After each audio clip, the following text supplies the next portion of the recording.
ఇక ఈ ఏడాది బడ్జెట్ కోసం ఆర్థిక శాఖకు అంచనాలు చేరుతున్నాయి. ఇక సీఎం రేవంత్ పాలనలో ఆర్థిక క్రమశిక్షణ కొరవడి ఒకవైపు ఖాళీ ఖజానా వెక్కిరిస్తోంది. ఇక ప్రజలకు ఇచ్చిన హామీలన్నీ పెండింగ్ లోనే ఉన్నాయి. ఇక మరోవైపు పాలకులేమో విజన్ డాక్యుమెంట్ లోని అంశాలకు బడ్జెట్ లో సింహభాగం కేటాయించాలని పాకులాడుతున్నట్టు తెలుస్తోంది.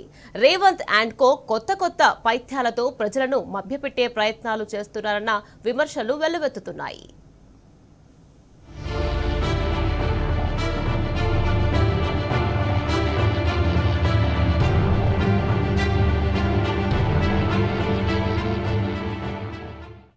మింగం మెతుకులేదు, మీసాలకు సంపెంగ నూనె అన్నట్లు తయారైంది ప్రభుత్వ పరిస్థితి. ఒకవైపు కొన్ని శాఖలకు గత బడ్జెట్ కేటాయింపులున్నా ఒక్క పైసా విదిలించలేని దుస్థితి. మరోవైపు ఈసారి బడ్జెట్ కోసం 2 కీలక శాఖలు ఏకంగా 2 లక్షల కోట్లు అడుగుతూ ఆర్థిక శాఖకు ప్రతిపాదనలు పంపాయి. ఇప్పటికే ఇచ్చిన హామీలన్నీ పెండింగ్ లో ఉండగానే పాలకులు విజన్ డాక్యుమెంట్ 2047లోని అంశాలకు సింహభాగం కేటాయించాలని పాకులాడుతున్నారట. కాంగ్రెస్ పీఠం ఎక్కిన నాటి నుంచి ఆర్థిక క్రమశిక్షణ కొరవడి ఓవైపు ఖాళీ ఖజానా వెక్కిరిస్తోంది. మరోవైపు కొత్త పైత్యాలతో రేవంత్ అండ్ కో జనాలను మభ్యపెట్టే ప్రయత్నాలు చేస్తున్నారన్నది అభియోగం.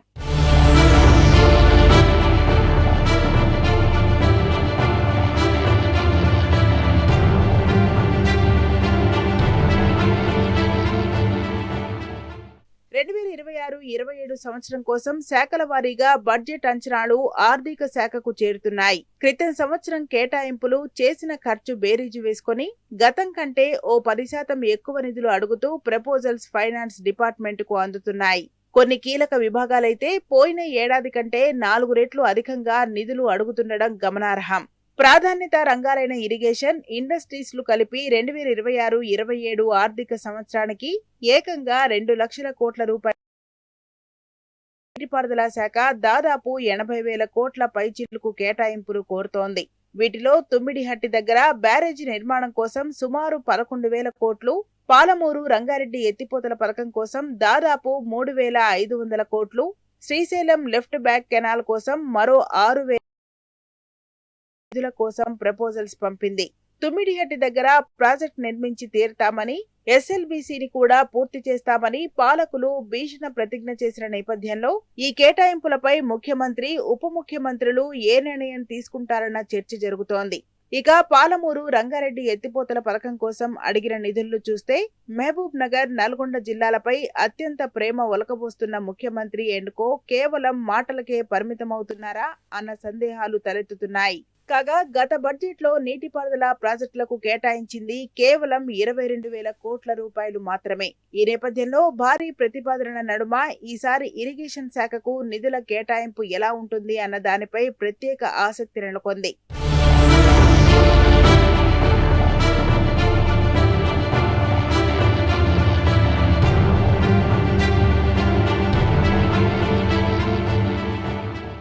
ఇదిలా ఉంటే ఇండస్ట్రీస్ డిపార్ట్మెంట్ బడ్జెట్ ప్రతిపాదనలు ఈసారి ఏకంగా 1,00,000 కోట్ల రూపాయలు దాటాయి. World economic forum, global summit తదితర వేదికల కేంద్రంగా జరిగిన ఒప్పందాలకు అనుగుణంగా పెట్టుబడులు రాబట్టేందుకు భూసేకరణ కోసం భారీగా నిధులు అవసరం ఉంటాయన్నది ఆ శాఖ వర్గాల ఉవాచ. అందుకే ఒక్క డైరెక్టరేట్ ఆఫ్ ఇండస్ట్రీస్ పంపిన ప్రతిపాదనల మొత్తమే 80,000 కోట్ల రూపాయలు దాటుతోంది. ఇది కాక డైరెక్టరేట్ ఆఫ్ షుగర్స్ నుంచి మరో 16,000 కోట్లు, ఇతర విభాగాల నుంచి మిగిలిన ప్రతిపాదనలు ఆర్థిక శాఖకు వచ్చి చేరాయి. కాగా పరిశ్రమల శాఖ ప్రతిపాదనలు పరిశీలిస్తే నిజాం షుగర్స్ ఫ్యాక్టరీని మళ్లా తెరిచేందుకు ప్రభుత్వం ముందుకు వెళ్తున్న సంకేతాలు కనిపిస్తున్నాయి. మరోవైపు ఆలు లేదు, చూలు లేదు, కొడుకు పేరు సోమలింగం అన్నట్లు గడిచిన కొద్ది నెలలుగా ప్రభుత్వం కుదుర్చుకున్న ఎంఓయూలు ఇంకా కొలిక్కి రానేలేదు. అప్పుడే ఆ పేరిట పరిశ్రమల శాఖ భూసేకరణ కోసం భారీగా పైసలు కావాలంటూ అంచనాలను పంపడం చర్చనీయాంశంగా మారింది. వీటిపై సీఎం, డిప్యూటీ సీఎంలు ఎలా స్పందిస్తారన్న సంగతి కేటాయింపుల సందర్భంలో బయటపడే అవకాశం ఉంది.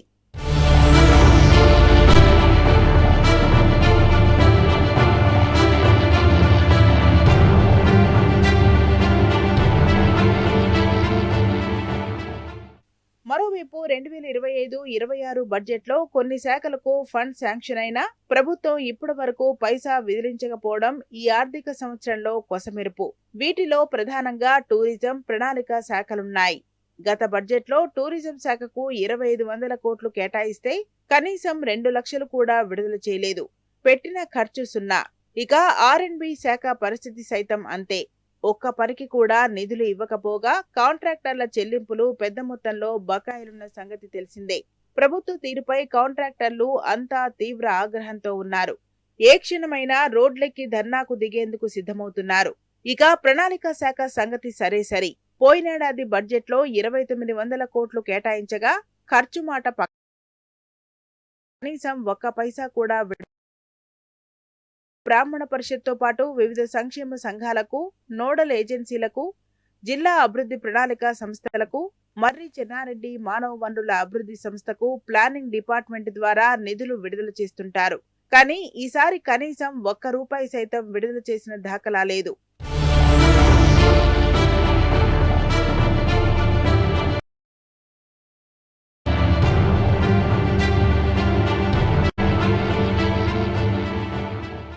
ఇక ప్రత్యేక అభివృద్ధి నిధి, వివిధ సందర్భాలు, సభలు, పర్యటనల సమయంలో అక్కడి ప్రజలకు ముఖ్యమంత్రి అప్పటికప్పుడు ఇచ్చే హామీల అమలు కోసం, అసెంబ్లీ నియోజకవర్గాల అభివృద్ధి కోసం నిధులు ప్రణాళిక శాఖ నుంచి విడుదల చేయాల్సి ఉంటుంది. 2025-26 ఆర్థిక సంవత్సరంలో కనీసం ముఖ్యమంత్రి ఇచ్చిన హామీల అమలు కోసం నిధులకు గతి లేకుండా పోయింది.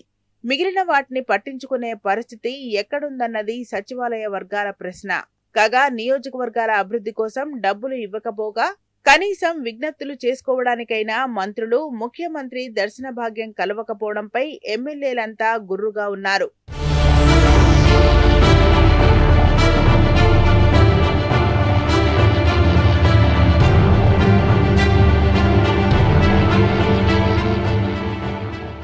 ఇవన్నీ ఇలా ఉండగానే రాష్ట్రం ఆర్థికంగా అంతగా కోలుకోకముందే ఏలికలు తాజాగా విజన్ డాక్యుమెంట్ 2047ను ముందర వేసుకున్నారు. ఈసారి డాక్యుమెంట్లలోని కార్యక్రమాలకు పెద్ద మొత్తంలో నిధులు కేటాయించాలని సంకల్పించారు. ఈ మేరకు సీఎం రేవంత్ అధికారులకు స్పష్టమైన ఆదేశాలు జారీ చేశారని సమాచారం. 2026-27 బడ్జెట్లో కొత్తదనం ఇదే అని అధికారులు అంటున్నా అనేక పెండింగ్ అంశాలను పక్కనబెట్టిన కాంగ్రెస్ సర్కార్కు ఈ నిర్ణయంతో కొత్త తలనొప్పులు తలెత్తడం ఖాయమన్న వాదనలు వినిపిస్తున్నాయి.